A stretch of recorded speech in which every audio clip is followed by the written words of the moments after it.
a la predicación. Con la ayuda del Señor vamos a estar meditando esta mañana en este texto que hemos leído. Bueno, en parte.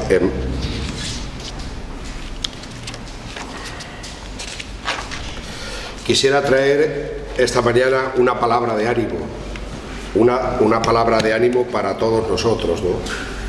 Tengo la costumbre de hacer un devocional cada día y hace tiempo el Señor me impresionó con este texto, ¿no? Y dije, cuando tenga oportunidad voy a compartir acerca de él. Y bueno, nuestro hermano Víctor me dijo que se iba a ver a su nieto y me dijo que si lo podía sustituir. Dije, bueno, pues este será el momento, Señor. Vamos a leer otra vez ese texto del segundo libro de los Reyes, el capítulo 18, ¿vale?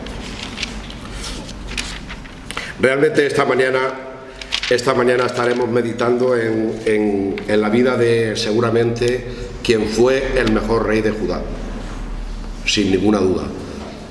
¿Y sabéis por qué? Porque dispuso su corazón para conocer y servir al Señor. Y es que ahí está la clave, la disposición del corazón. Vamos a leerlo otra vez, un momentito. Si yo en mis nervios soy capaz de encontrarlo. En el tercer año de Oseas, hijo de Ela, rey de Israel, comenzó a reinar Ezequías, hijo de Acaz, rey de Judá. Cuando comenzó a reinar era de 25 años y reinó en Jerusalén 29 años. El nombre de su madre fue Abi, hija de Zacarías. Hizo lo recto ante los ojos del Señor, conforme a todas las cosas que había hecho David su padre. Él quitó los lugares altos y quebró las imágenes y cortó los símbolos de Asera e hizo pedazos la serpiente de bronce que había hecho Moisés, porque hasta entonces le quemaban incienso los hijos de Israel, y la llamó Neustán. En el Señor Dios de Israel puso su esperanza. Ni después ni antes de él hubo otro como él entre todos los reyes de Judá, porque siguió al Señor y no se apartó de él, sino que guardó los mandamientos que el Señor prescribió a Moisés. Y Yahvé estaba con él, y a donde quiera que salía prosperaba. Él se rebeló contra el rey de Asiria y no le sirvió.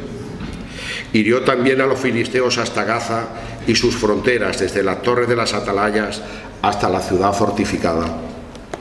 Vamos a hacer una oración.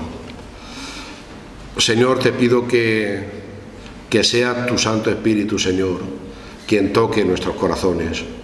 Señor, que toda la honra, la gloria sea para ti, para tu nombre, para ensalzar y exaltar tu nombre, tu precioso nombre. Y Señor, que tú traigas ese ánimo y ese consuelo a nuestros corazones, Señor. En el nombre de Jesús, nuestro Maestro. Amén. Pues vamos a meditar un poquito, como os he dicho, en quien probablemente fue el mejor rey de Judá. Y deberíamos estar viendo el capítulo 18 y 19 entero. Pero claro, es difícil porque es un texto muy extenso. Pero bueno, yo voy a dar unas pinceladas, ¿vale? He titulado esta predicación, porque luego Julián me lo preguntará, y así ya se lo digo desde aquí: entra en la casa del Señor. Entra en la casa del Señor. Entra. Y ahora veréis por qué. Bueno, en la vida de todo creyente, más pronto que tarde, llegan acontecimientos impredecibles, ¿verdad? ¿Quién iba a saber en las campanadas del 2020 que iba a llevar un bichito muy pequeño de la China, ¿no? Y como algún simpático decía, ¿cómo dura esto tanto tiempo si las cosas que vienen de China no duran tanto? Pero ahí lo tenemos con nosotros, ¿no? Pues cosas impredecibles que no podemos controlar. A unos se les presenta en forma de guerra y destrucción, como era el caso de Ezequías. A otros con enfermedades largas y dolorosas y complicadas. A otros, a veces, con escasez de recursos. Una mala racha que dura mucho tiempo, ¿no? Que dura mucho tiempo. A muchos con miedo e incertidumbre por el futuro. Y a mucha gente que vive así, con miedo al futuro. ¿Qué nos pasará? ¿Qué será de nosotros? Pero sea de la manera que fuere, o de una manera o de otra, tarde o temprano la vida de todo creyente va a tener que enfrentar situaciones dolorosas y comprometidas. Y es ahí, en esos momentos duros y difíciles, cuando a todos nos va a tocar sacar aquello que llevamos dentro. Y no habrá más remedio que sacarlo. Esta mañana, con la ayuda del Señor, me gustaría traer para nosotros esa palabra de ánimo que conforte y aliente nuestro corazón en medio de la situación o de la prueba que estemos enfrentando cuando hemos pasado por esa puerta. Vamos a meditar un poquito en cómo reaccionó Ezequías. Como os he dicho, seguramente el mejor rey de Judá. El mejor. Y ojalá de nosotros, dijera el libro de la vida, pudiera decir de cada uno de nosotros: hizo lo recto ante los ojos del Señor. Ese es el lema. O sea, esa es la historia del libro de los reyes, del libro de las crónicas. Cuando describe la vida de los reyes, dice: ¿hizo lo malo o hizo lo bueno? Ojalá de nosotros pudiera decir: hizo lo bueno, fue un buen siervo. Lo primero, tengo 3 puntos esta mañana. El primero es: entró en la casa del Señor. Entró en la casa del Señor. Dejadme que os cuente un poquito la situación política internacional de la época. Era muy complicada. Salmanasar, rey de los asirios, había conquistado unos años antes el reino del norte y había tomado Samaria, que era su capital. Eso nos lo cuenta en el versículo 13 de este capítulo 18 del libro de los Reyes. Dice que a los 14 años del rey Ezequías subió Senaquerib, rey de Asiria, contra todas las ciudades fortificadas de Judá y las tomó. Pero antes nos cuenta que Salmanasar, en el capítulo 18, a partir del verso 10, nos dice que tomó a Siria, Salmanasar, durante 3 largos años de sitio, de asedio.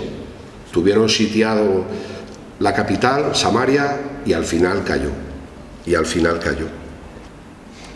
Y aquí este verso 13 nos dice que ahora viene Senaquerib, sucesor de Salmanasar, y que toma las ciudades fortificadas de Judá, y las toma. En un intento por aplacar la ira del rey, todo esto nos lo cuenta el capítulo 18 y 19, en un intento por aplacar la ira de Senaquerib, Ezequías va al templo, coge la plata, coge el oro y se lo entrega a Senaquerib para tratar de librar a su pueblo de la guerra. Y la situación cada vez se va poniendo más fea para el pueblo de Dios. Pero Senaquerib no se conformó con tener el oro ni la plata del templo y manda un gran ejército contra Jerusalén, contra Judá. La situación se pone bastante fea para el pueblo de Dios y Ezequías, como rey del pueblo y como cabeza del pueblo, decide actuar. Seguramente que habrían pasado por su mente cosas como: lo que he intentado de aplacar su ira dándole el oro y la plata no ha servido absolutamente para nada. También habría pensado que la coalición que había intentado establecer con Egipto para luchar juntos contra Senaquerib tampoco había dado resultado. Es decir, todos sus planes se venían abajo. Hasta el propio Senaquerib viene y a través de sus comandantes les dice en el muro que él no había ido a Jerusalén a destruir Jerusalén sin Yahvé. Mirad lo que dice el verso 25 del capítulo 18. ¿Acaso he venido yo ahora sin Yahvé a este lugar para destruirlo? El Señor me ha dicho: sube a esta tierra y destrúyela, arrásala. Por lo tanto, Ezequías debió quedarse. Si yo hubiera sido él, me hubiera quedado hecho polvo, que diríamos ahora. Seguramente que anodado ante semejante perspectiva, pero si hay algo bonito de Ezequías es que reaccionó.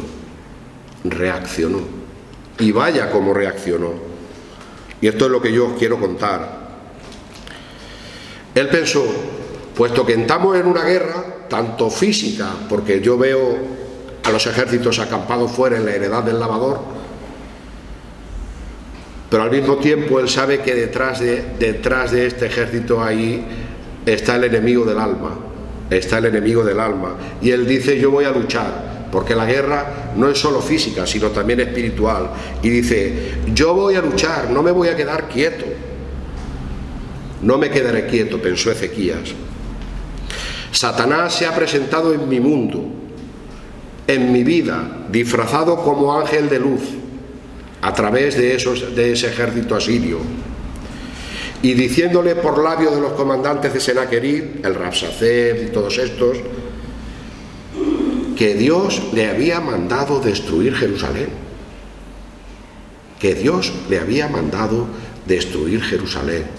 Falso, totalmente falso. Era el enemigo, disfrazado como ángel de luz.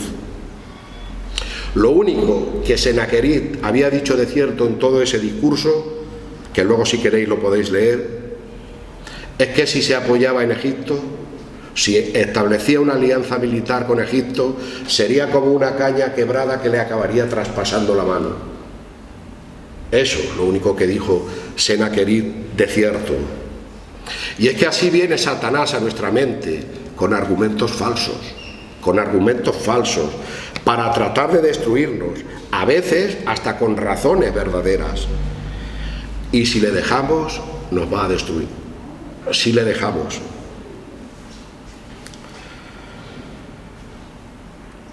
Tenía Ezequías en la mente, cuando entró en la casa del Señor, aquella oración que Salomón hizo.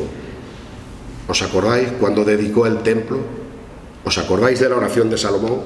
Y en especial los versos que nos dice Segunda de Crónicas, capítulo 6, 28 a 30, que lo vamos a leer. Mirad. Está un poquito más adelante, pero más atrás en el tiempo. Nos dice: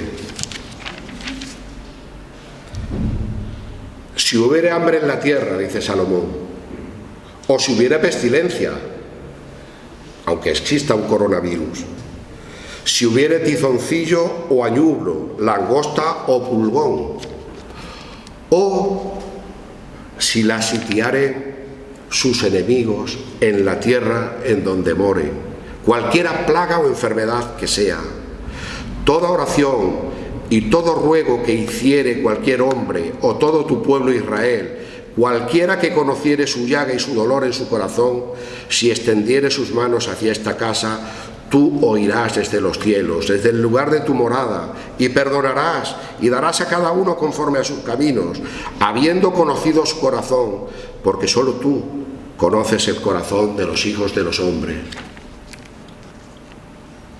Cuando Ezequías había oído lo que los comandantes decían en el muro, que incluso le había dicho: no nos hables en lengua aramea, háblanos en judaico para que el pueblo no pueda entendernos. Los propios comandantes dicen: pero ¿cómo voy a hablar yo a gente que está dispuesta a comer su estiércol y a beber su orina cuando vengo contra ellos? Dice que cuando Ezequías oyó aquello, rasgó sus vestidos y se cubrió de cilicio y entró en la casa del Señor. Nos lo dice el capítulo 19, el verso 1. ¿Tenía esto Ezequías en mente cuando entró en la casa del Señor? La oración de Salomón. Es verdad que estaban sitiados por un ejército enemigo. Es verdad que toda oración y todo ruego que se hiciese hacia esa casa, Dios lo iba a oír y iba a perdonar a su pueblo. Cualquier hombre o todo tu pueblo Israel que hiciere esa oración, dice: tú oirás desde los cielos, desde el lugar de tu morada, y perdonarás y darás a cada uno conforme a su camino, conforme a sus caminos, porque habiendo conocido su corazón, porque solo tú conoces el corazón de los hijos de los hombres, tenía esto Ezequías en mente, tenía esta oración, seguramente que la conocía, porque era un hombre que dispuso su corazón para servir al Señor y para conocer al Señor y de su ley. Seguramente que tenía otros textos de la ley, pero hay una cosa que estoy segurísimo, que él sentía la llaga y el dolor en su corazón. Pero él no va a rendirse. Ezequías no va a rendirse, porque va a plantear la batalla de la fe a la luz de la palabra. Por eso entra en la casa del Señor, porque es el lugar correcto de donde poder iniciar la batalla que nos lleve a ganar la guerra. En la casa del Señor. No se puede hacer una guerra espiritual sin estar dentro de la casa del Señor, sin estar dentro de la protección de sus muros, dentro de la protección de su ley, dentro de la protección de su palabra. Es imposible, es imposible. Por eso hay que entrar a la casa del Señor. Ahora quiero deciros la segunda cosa. A la casa del Señor no se puede entrar de cualquier manera. Todo no vale. Todo no vale. Nos dice el texto 19:1, cuando Ezequías lo oyó, ¿qué hizo? Rasgó sus vestidos y se cubrió de cilicio,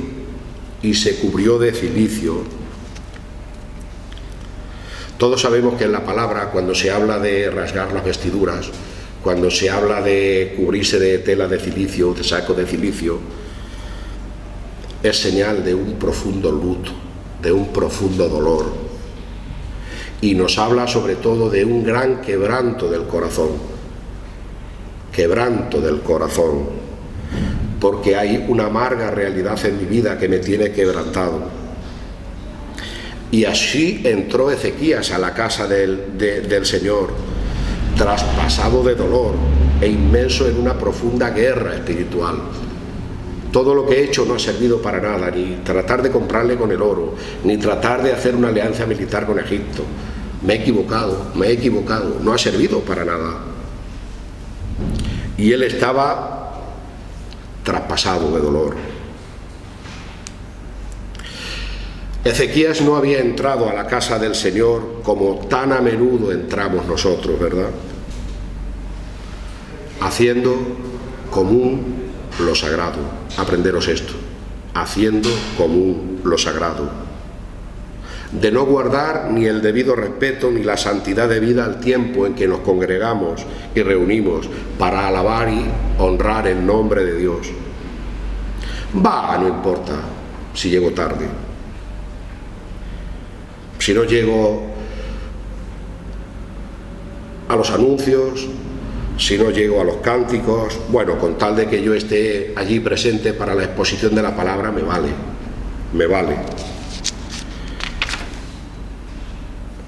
Bueno, no importa, voy a ver si alguien me ha escrito por WhatsApp. Total, yo puedo hacer dos cosas a la vez. Puedo estar escuchando y puedo estar pendiente de lo que me dicen por WhatsApp. Bueno, no importa. Voy a poner mi mente a trabajar en ese problema que me tiene preso, que me agobia, en esa situación que tengo en casa, que tengo en el trabajo, porque fulanito me ha tratado fatal. Voy a ver cómo lo puedo resolver. Porque tengo un problema con mi hijo que me está dando muchos quebraderos de cabeza.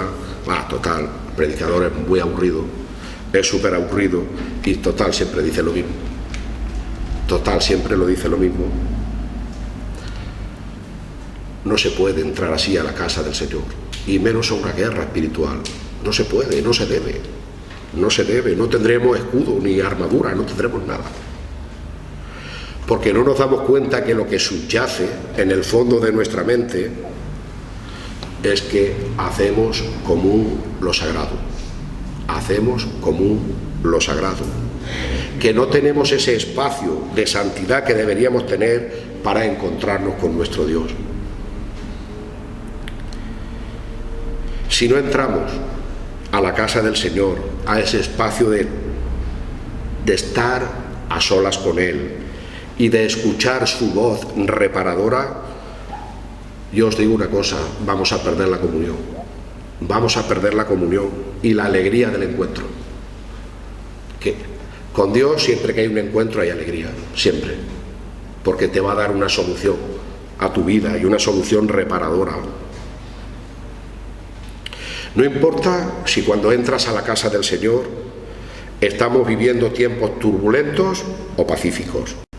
No importa si nuestro corazón está agitado o sosegado.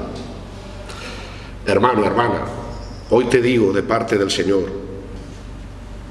que cuando entres a la casa de Yahvé, cuando entres a ese encuentro, a ese espacio en el que tú te encuentras con el Señor, esfuérzate por no hacer vulgar lo santo, por no hacer común lo sagrado, porque lo sagrado no es común, es especial porque es de Dios, es especial porque es de Dios.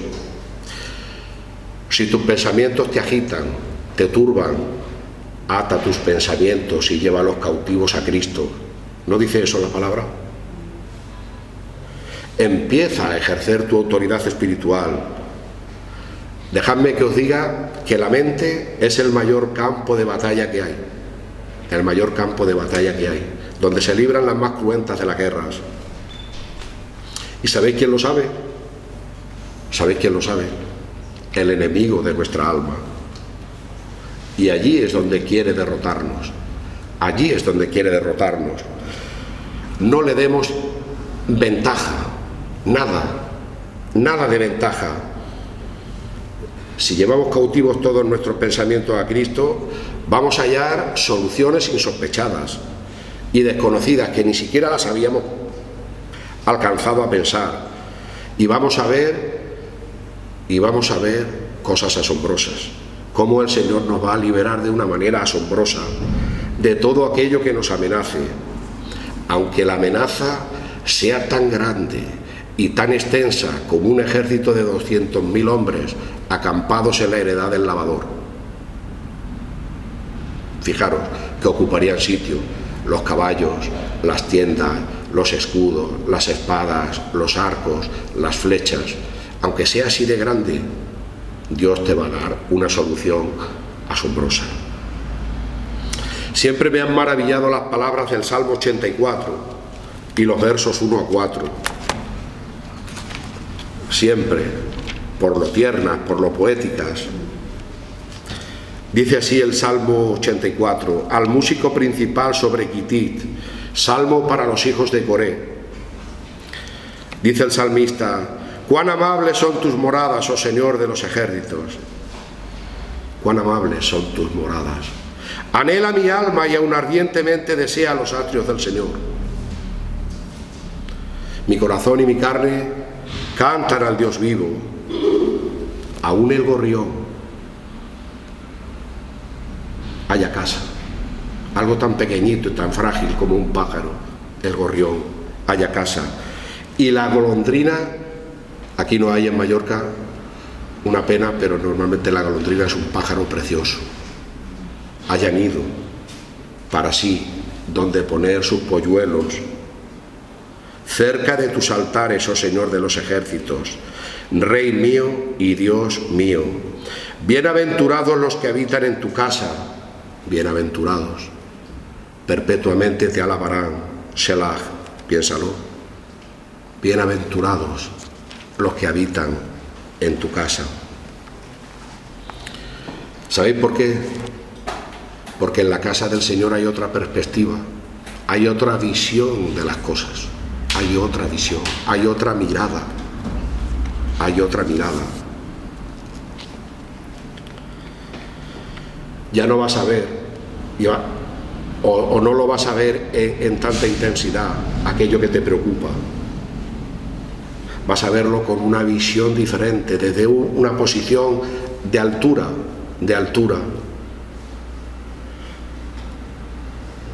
Hasta la golondrina y el gorrión sienten la paz y la seguridad para poner allí sus polluelos, para sacar adelante allí su descendencia.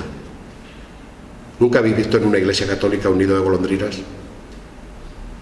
Los hay. En el templo del Señor los había. también, y los gorriones. No hagas pues común lo sagrado. Cambia tu actitud cuando entras a la casa del Señor. Entra con alegría y sencillez, pero sobre todo con un corazón contrito y humillado. No se puede estar de cualquier manera en la casa del Señor. Todo no vale. Todo no vale. Dios le dijo a Moisés cuando le llamó en el monte Horeb, en la zarza. ¿Os acordáis lo que le dijo? Quita el calzado de tus pies, porque el lugar donde estás, tierra santa es. Santo es. ¿Sabéis qué le está diciendo el Señor? Quita todas las interferencias que tienes conmigo, como era el calzado, porque delante de mí no puedes tener ninguna interferencia. Tienes que estar desnudo ante mi presencia, tienes que estar sin interferencias. Por lo tanto, cuando entremos a la casa del Señor, entremos sin interferencias de ninguna clase. Y si algo te preocupa, si algo te atormenta, llévalo cautivo a Cristo. Lo único que debemos llevar cuando entramos a la casa del Señor es un corazón contrito y humillado. Señor, aquí estoy, aquí estoy. No somos nadie, nadie sin el aliento divino, nadie. Si Dios lo retira de nosotros, si Dios retira de su ruaj, su aliento divino, dejamos de ser, dejamos de ser. Pero si queremos ser algo, tenemos que tener su aliento en nuestra vida y tenemos que estar en su casa en nuestra vida. No somos nadie sin su presencia, sin su dirección, no somos nadie. Y no tenemos nada, que es lo peor, no tenemos nada. Porque aunque nosotros creamos que podemos vivir sobre el verbo tener, creo que es un pensamiento equivocado. Hay que vivir sobre el verbo ser, y ser en Él, y ser en Él. Déjame que te haga una pregunta. ¿Te fías del Señor de todo tu corazón? ¿Te fías del Señor de todo tu corazón? Eso es la fe bíblica, la emuná. Fiarme del Señor con todo mi corazón, confiar en Él. Mira en lo profundo de tu corazón y medita en cómo estás reaccionando ante todo aquello que te turba, que te inquieta, que te tiene atrapado. Y es verdad que hay cosas que te inquietan, ¿no? A los alumnos de selectividad, pues estos 3 días le inquietaba la selectividad. Claro, porque sí, porque es difícil.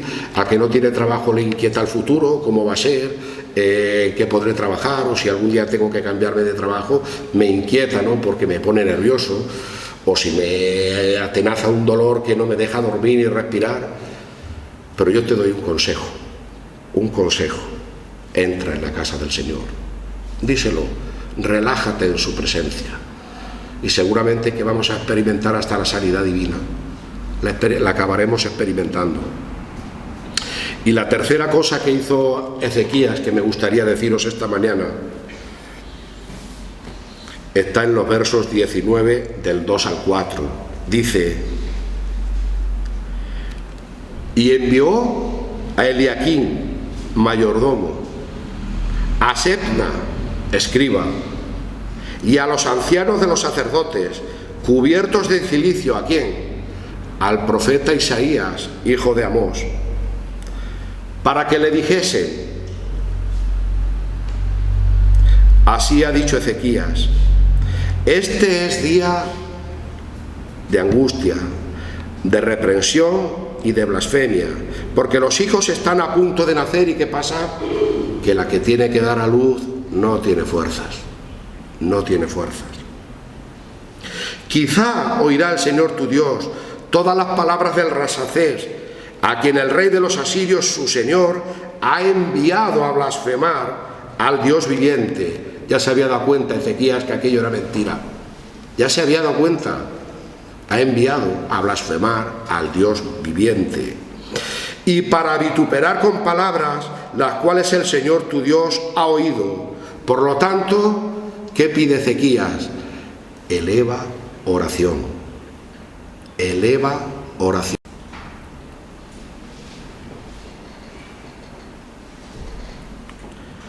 Por el remanente que aún queda.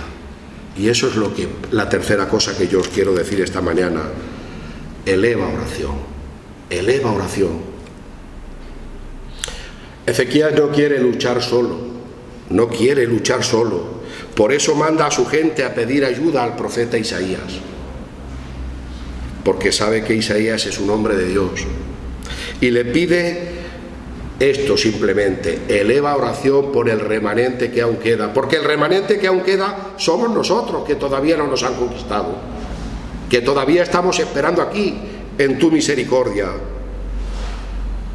Salmanasar ya se llevó a Israel y destruyó a Siria y se los llevó cautivos, y ahora queda un remanente que es Judá, que somos nosotros, y estamos sitiados por ese ejército de 200.000 hombres.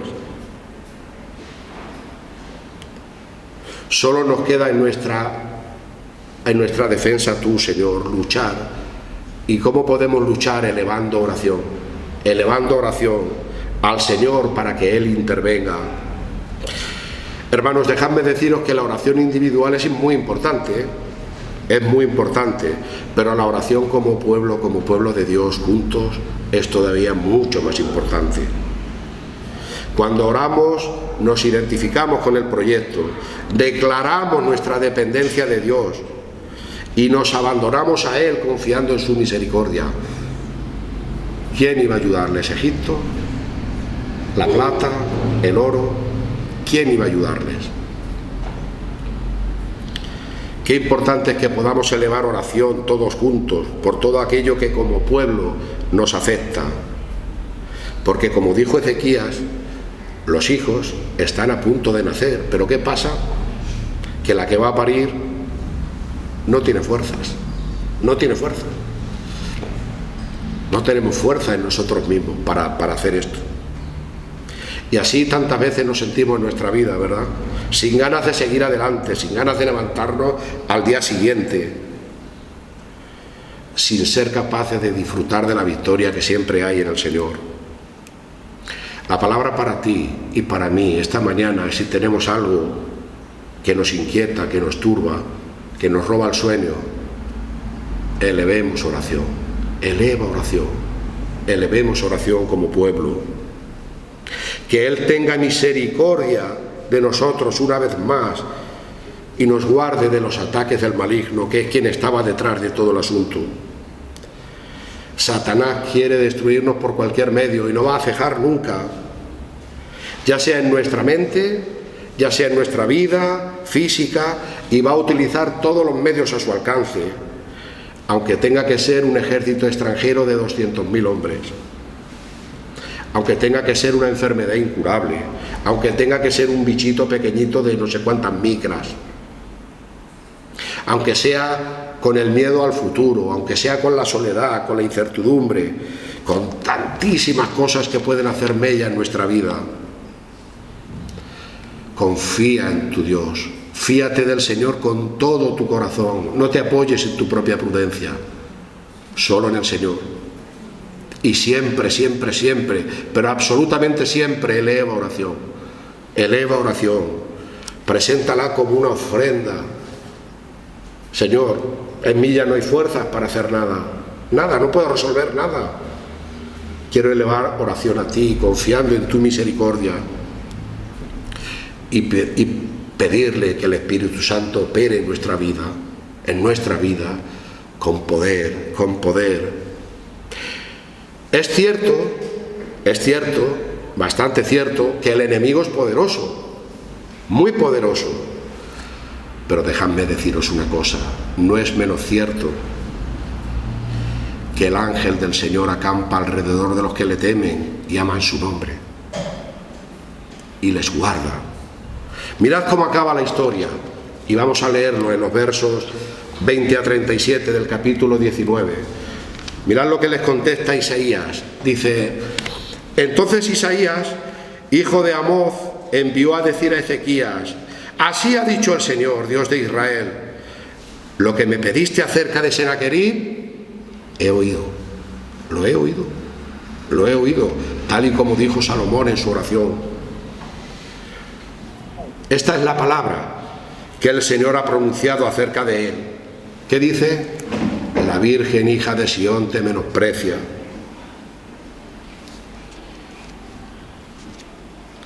Te escarnece, detrás de ti mueve su cabeza la hija de Jerusalén. ¿A quién has vituperado y blasfemado? ¿Y contra quién has alzado la voz y levantado en alto tus ojos? Contra el Santo de Israel. Yo no te he mandado a que vayas a destruir Jerusalén. Por mano de tus mensajeros has vituperado al Señor y has dicho: con la multitud de mis carros he subido a las alturas de los montes, a lo más inaccesible del Líbano. Cortaré sus cedros, sus cipreses más escogidos, me alojaré en sus más remotos lugares, en el bosque de sus feraces campos. Yo he cavado y bebido las aguas extrañas, he secado con la planta de mis pies todos los ríos de Egipto. ¿Nunca has oído que desde tiempos antiguos yo lo hice y que desde los días de la antigüedad lo tengo ideado y ahora lo he hecho venir? Y tú serás para hacer desolaciones, para reducir las ciudades fortificadas a montones de escombros.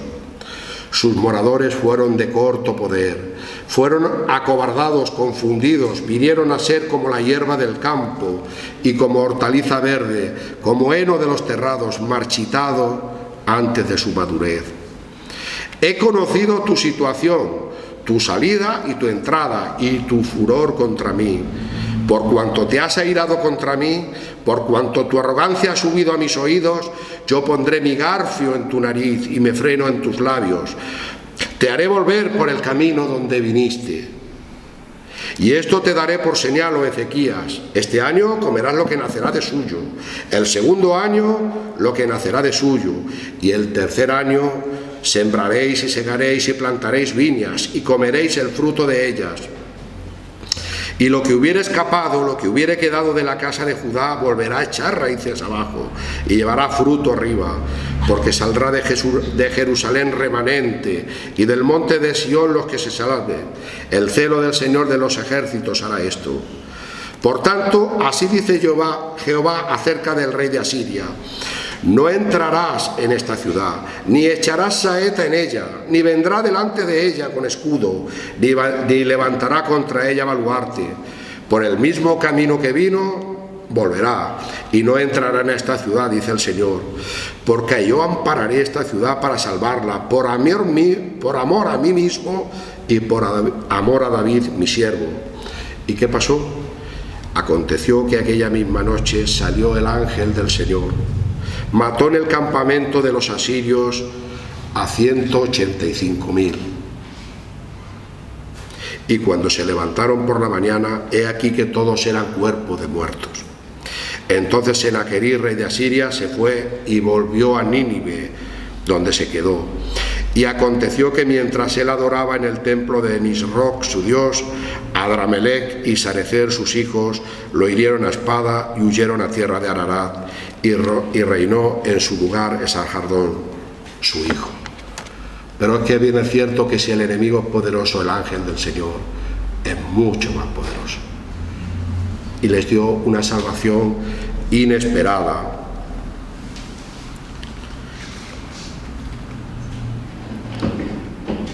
El ángel del Señor siempre lucha al lado de los que temen y aman el nombre del Señor.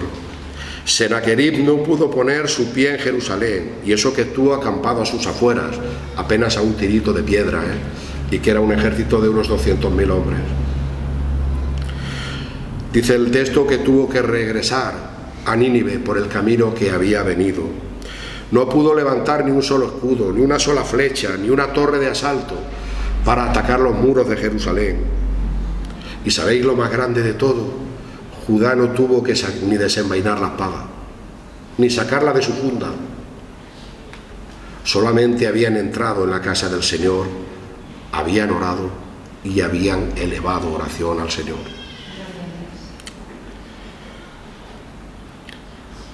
A pesar del miedo que Ezequías pudiera tener, a pesar del miedo que el pueblo pudiera tener, ante el despliegue de ese poderoso ejército, tuvieron un comandante en jefe que supo liderar a su pueblo, y ese fue Ezequías, en esa terrible situación que se había presentado, y supo en casi todos los momentos lo que tenía que hacerse, que eso ya es mucho, Supo los pasos que se tenían que dar para ganar esa batalla y por lo tanto la guerra. Qué importante es tener un buen general, que plantee la estrategia adecuada, que nos lleve a ganar la batalla y por lo tanto la guerra. En Ezequías vemos esos rasgos, esas dotes de mando y de dirección para su pueblo. Y a pesar de que algunas decisiones suyas no fueron quizás todo lo buenas que fueron, como el tema del oro, como el tema de la alianza con Egipto, para tratar de contentar a Senaquerib, él supo liderar a su pueblo a tiempo y supo entrar en la guerra espiritual como había que entrar. Dejadme terminar con esto, ¿no? ¿Qué podemos aprender nosotros de Ezequías? ¿Qué podemos aprender nosotros de Ezequías? De su comportamiento, de su valor, de su entrega, de su dedicación. Lo primero que podemos aprender de él es a arrepentirnos de corazón. Arrepentirnos de corazón para la defensa de la fe. No hay otra manera, porque no hay que rasgar solo las vestiduras, sino que hay que rasgar el corazón. Hay que rasgar el corazón y entregarlo humillado al Señor. Que entremos en la casa del Señor, que es de donde podemos ganar la guerra, pero con un corazón humillado. No se puede estar en la casa del Señor de cualquier manera. Todo no vale, como os he dicho antes. Y que aprendamos a elevar oración al Señor en todo aquello que nos afecta, en todo aquello que nos inquieta. Y muy importante, no eludir nuestra responsabilidad de ponernos al frente de la batalla y utilizar la mejor táctica como buenos generales espirituales. No eludir la responsabilidad, pero sobre todo, si algo tenemos que aprender es a ser y dar un buen ejemplo de confianza en Dios, practicando la emuná, practicando la fe, fiándome de Dios con todo mi corazón. Fiémonos de Dios hoy con todo nuestro corazón y Él hará. Vamos a acabar orando. Siento que me he extendido un poco. Señor, te damos gracias por este tiempo, te damos gracias por tu palabra.